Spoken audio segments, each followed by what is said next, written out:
أو ليلة القدر خير من 1000 شهر.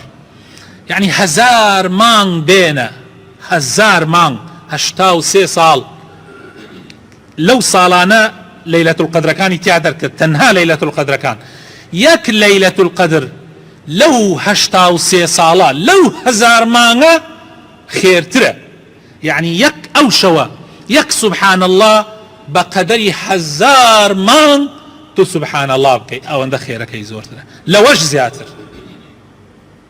يك ركعت ناش بقدر او زياتر خيري زورتنا.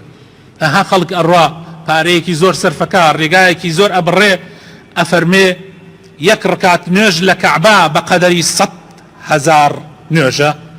يك ركعت ناج لمزقوتي بيغمرا صلى الله عليه وسلم بقدر 1000 ركعت ناجة. تماشاكن چنيك ام شوا مباركة يك ركعت ناجي ام شوا بقدر اوي ك1000 دانمان وزياتريش لوا ناج بكي اوان بخيري زورة. همش رحمتي خواي تعالى خوي امي بومان آسان كردو. وربك يخلق ما يشاء ويختار. وكل سورة قصصا لآياتي 68 خواي تعالى افرمي پروردگارت خوي شتكاني خلق كردو خويشي بهر شيوك بيوي هر شتيك برزكاتو بيروستريكا وقورتريكا. لناو ملائكة كان خوي تعالى هندي ملائكة بجاردوا جاوازو هندي فرماني بسري عنا داوة جاواز جبريل لهرهم يان قورتره خو هر ملائكة. لناو مروفا كان خوي تعالى بيغمركاني هل بجاردوا. لناو قصيا خوي تعالى ذكري خوي لهموي بيروستر كردوا. لسر زوية ام سرزەویە بەم هەموو فراوانیە مزگەوتەکان و ماڵەکانی خوا لە هەمووی پیرۆسترە. لەناو مانگەکانە خوای تەعالا ڕەمەزانی داناوە لە هەمووی پیرۆستر و مبارەکتر بێ. لەناو ڕۆژەکانە خوای تەعالا جمعەی هەڵبژاردووە. لەناو شەوەکانە خوای تەعالا شەوی قەدری هەڵبژاردووە. ئەمە ئیشی خوایە و هەڵبژاردنی خوایە ئێمە لەسەرمانە تەسلیم ببین. پاداشتەکانی شەر بە هەمان شێوەیە.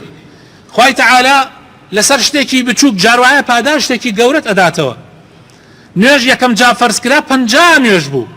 دوای ئەوە هەنگاو بە هەنگاو خوای تەعالا کەمی کردەوە تا کردی بە 5 نوێژ. لە ئەخیرا بانگدەرێک بانگی کرد فەرمووی لە لای خوای تەعالا هەرچی بڕیار درابێ ناگۆڕێ. ئەو 5 نوێژەی کە ئێوە ئەیکەن خێری 50کەی بۆتان حەساوە. یەکەم جا 50 نەبوو خوا دای نەبەزانە 5 بەڵام 5ەکە هەر کەسێ بیکە هەر 50کەی بۆ حەساوە. سبحان الله.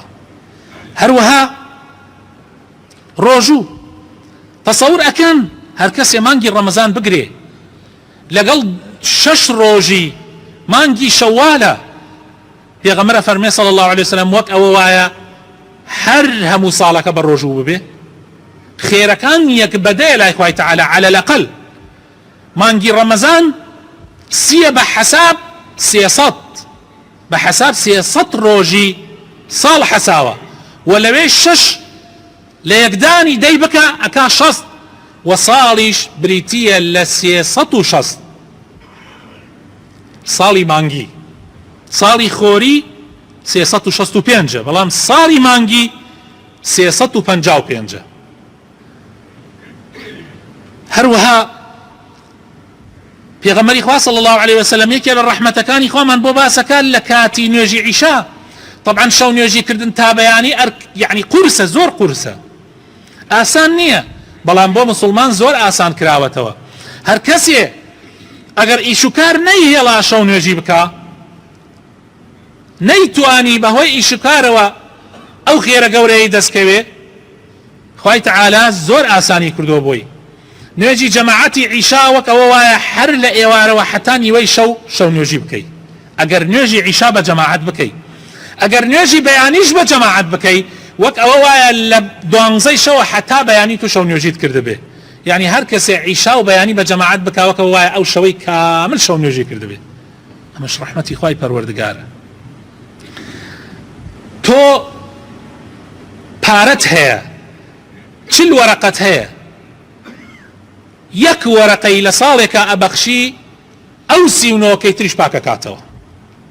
یەک وەرەقی لە 41 ماڵەکەت ئەبەخشی بەڵام سیونۆک بەشەکەی تریشی پاکەکاتەوە ئەمەش ڕەحمەتی خوای پەروەردگارە ئەگەر خوای تەعالا بیفەرموایە تۆ ئەبێ نیوەی ببەخشی چیتەوت ئەگەر بیفەرموایە تۆ ئەبێ 39 بەشی ببەخشی یەک بەشی نەبەخشی بۆ خۆت بیتێڵێتەوە چیت ئەوت بەڵام ڕەحمەتی خوا وایە یەک بەش لە 40 بەش ئەوە کەی تریش پاکەکاتەوە ئەمە ڕەحمەتی خوای پەروەردگارە خۆشەویستەکانم